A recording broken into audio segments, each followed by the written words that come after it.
Hey everyone, welcome back to my channel Learn with Saurabh. I hope all are doing well. Today class we are going to learn about thread life cycle in Java. अगर आप मेरे channel पे नए हो तो मेरे channel को subscribe कर लीजिए। मेरा जो जावा बेसिक कंसेप्ट जो मैं क्लियर करवाता हूँ उसका लेक्चर वीडियो आपको सही टाइम पे मिल जाए। तो बिना देरी करे चलिए शुरू करते हैं आज की क्लास। थ्रेड लाइफ साइकिल का मतलब जब थ्रेड क्रिएट होता है और एंड हो जाता है उनके बीच में जो स्टेट्स रहता है उस स्टेट्स को आज हम समझेंगे। इन थ्रेड ए थ्रेड इन जावा goes through different states during its executions। Thread की एग्जीक्यूशंस के दौरान ये डिफरेंट स्टेट्स से गुजरता है। आज हम हर एक स्टेट्स को डिटेल्स डिस्क्राइब करेंगे, आपको समझने में आसानी होगा। These states are defined in the thread class java.lang.thread। अगर आपको इंटरव्यू में इंटरव्यूअर पूछते हैं कि थ्रेड का जो स्टेट्स है वो कहाँ पे डिफाइन हुआ है, so your answer should be these states are defined in the thread class. आपकी स्क्रीन पे डायग्राम दिख रहा होगा, ये डायग्राम रिप्रेजेंट करता है थ्रेड लाइफ साइकिल। आप उसका स्क्रीनशॉट ले लीजिए। कभी कभार एग्ज़ाम पे क्वेश्चन आता है draw the thread life cycle diagram. Thread की लाइफ साइकिल का जो डायग्राम है उस डायग्राम को बना के आपको बिट बाय बिट एक्सप्लेन करना पड़ता है, तो आप उसका स्क्रीनशॉट ले लीजिए, आपके लिए आसानी होगा। तो जो पहला नंबर स्टेट्स मेरा है न्यू, और हम उसको बोलते हैं created state, right. So when you create a thread object either by extending the thread class or by implementing the runnable interface and passing into a thread object, the thread entered the new state। so हम multi threading concept को कैसे achieve करते हैं? With the help of extending the thread class और implementing the runnable interface. तो अगर आपको multi threading को समझना है तो आप मेरा प्रीवियस वीडियो देख सकते हैं जहाँ पे मैं डिटेल्स डिस्क्राइब किया हूँ मल्टी थ्रेडिंग के बारे में। सो हम थ्रेड ऑब्जेक्ट कैसे बनाते हैं? Main thread T1 is equal to new mine thread. So यहाँ पे थ्रेड ऑब्जेक्ट का नाम क्या है? T1। So thread created, thread मेरा क्रिएट हो चुका है और अभी ये न्यू स्टेट में है, ठीक है। तो अगर इस न्यू स्टेट में आ जाता है थ्रेड तो उसका क्या काम होता है, मतलब ये न्यू स्टेट में आके ये क्या काम करता है? So at this point the thread object exist in memory, ये मेमोरी में रह जाता है, एग्जिस्ट करता है, right. So it has a unique identity. अगर आप मेरा लास्ट वीडियो देखे होगे तो जब हम थ्रेड को एक नेम प्रोवाइड करते हैं with the help of set name method, जहाँ पे हम थ्रेड को एक नेम प्रोवाइड करते हैं T1 डॉट सेट नेम, जो भी नेम मुझे देना है मैं उसके अंदर नेम मेंशन करता हूँ, ठीक है। एक यूनिक नेम हम प्रोवाइड करते हैं और एक आईडी प्रोवाइड करते हैं, but it is not yet schedule for executions by the JVM thread scheduler. मतलब ये अभी एग्जीक्यूट होने के लिए शेड्यूल नहीं हो सकता और JVM में उसको ये परमिशंस नहीं देगा, right। so it cannot do any task until the start method is invoked। ये कोई भी टास्क परफॉर्म नहीं कर पाए। नेक्स्ट स्टेट्स नंबर 2 में आता है runnable states, right. when we call the start method on a thread object that is in the new state, it does not immediately begin execution, instead the thread enters the runnable state। जब हम thread object create करेंगे उसके बाद हम start method को call करेंगे, वो क्या होगा? वो रनेबल स्टेट में चला जाएगा, ठीक है। The thread is ready to run. जब हम स्टार्ट मेथड लगा देंगे थ्रेड ऑब्जेक्ट क्रिएट होने के बाद यहाँ पे देखिए हमने थ्रेड ऑब्जेक्ट क्रिएट किया mine thread T1 equal to new mine thread. अभी मेरा थ्रेड ऑब्जेक्ट बन गया। थ्रेड ऑब्जेक्ट बनने के बाद जब हम उसको स्टार्ट करेंगे वो क्या होगा, रनेबल स्टेट में चला जाएगा।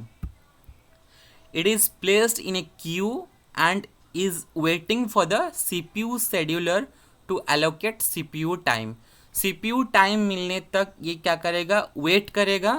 ठीक है, CPU शेड्यूलर क्या करेगा, उसमें एलोकेट करेगा CPU टाइम को, right. So the thread scheduler decide which thread will run next based on scheduling policy में बी प्रायोरिटी। लास्ट टाइम हमने जब प्रायोरिटी के बारे में पढ़ा था तो जिसका प्रायोरिटी हाई रहता है उसको पहले एग्जीक्यूट होने के लिए उसको चांस मिलता है, राइट। सो ये कौन डिसाइड करता है, ये थ्रेड शेड्यूलर डिसाइड करता है कि कौन सा थ्रेड एग्जीक्यूट करेगा और कौन सा थ्रेड मेरा वेट करेगा, राइट। यही है मेरा रनेबल स्टेट। रनेबल स्टेट में क्या काम होता है, ये रेडी हो जाता है रन होने के लिए, ठीक है। और CPU शेड्यूलर क्या करता है, उसको CPU टाइम एलोकेट करता है based on the priority. So next state है रनिंग स्टेट। नंबर 3 में आता है running state. When the CPU scheduler select a thread from the runnable pool it moves to running state. जब CPU scheduler एक thread को select करता है runnable pool से, ये मूव करता है किस तरफ, रनिंग स्टेट की तरफ। In this state the run method code is executed. इस स्टेट में क्या होता है, रन मेथड के अंदर जो कोड लिखा हुआ है वो एग्जीक्यूट होता है। Only one thread per CPU core can be running state at a time. एक ही थ्रेड रनिंग स्टेट में जा सकता है at a time, right. So after executions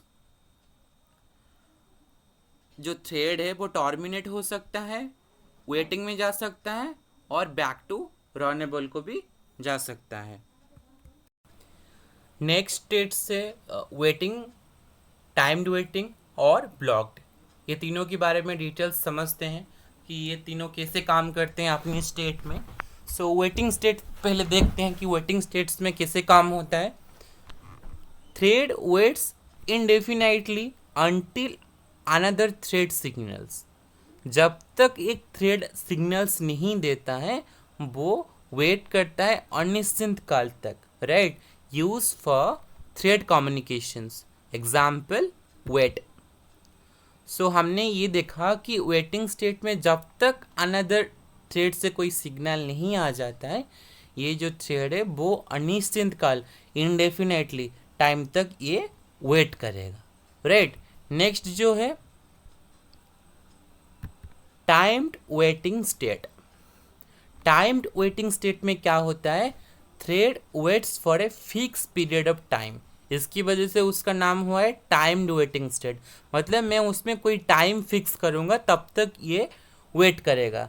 automatically returns to runnable after time out. जैसे कि टाइम आउट होगा ये ऑटोमेटिकली रनेबल स्टेट में चला जाएगा। एग्जाम्पल स्लीप, जॉइन, वेट, ये तीनों जो है ये थ्रेड मेथड्स है। अगर आप थ्रेड मेथड्स के बारे में नहीं पढ़े हो तो मेरे प्रीवियस क्लास पे जाके थ्रेड मेथड्स देख लीजिए, मैं डिटेल्स डिस्क्राइब किया हूँ हर एक थ्रेड मेथड्स को।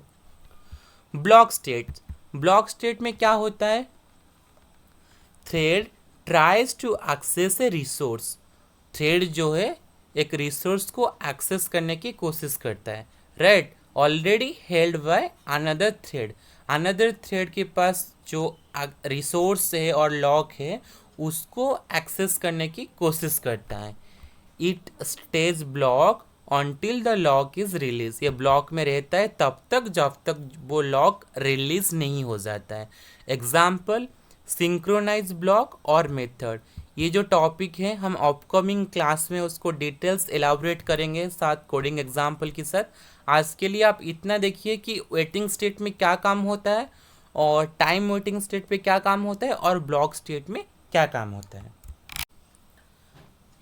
लास्ट स्टेट्स जो है उसका नाम है टर्मिनेटेड और dead state. After the run method finishes, the thread enters terminated और dead state. जब रन मेथड फिनिश हो जाता है, थ्रेड एंटर करता है कहाँ पे, टर्मिनेटेड स्टेट को.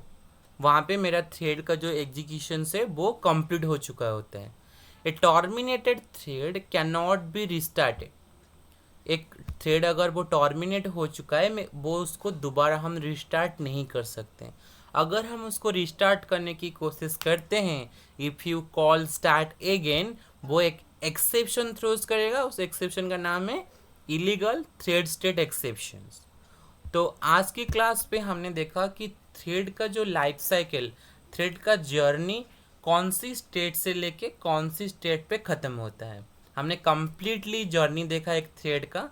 तो अगर आज की क्लास आपके लिए यूज़फुल रहा है, hits on the like button और मेरे चैनल को सब्सक्राइब कीजिए. आपकी सब्सक्रिप्शंस मुझे मोटिवेट करता है आपके लिए जावा बेसिक्स का क्लास बनाने के लिए. आज के लिए इतना ही. मिलते हैं आगे की क्लास में. धन्यवाद.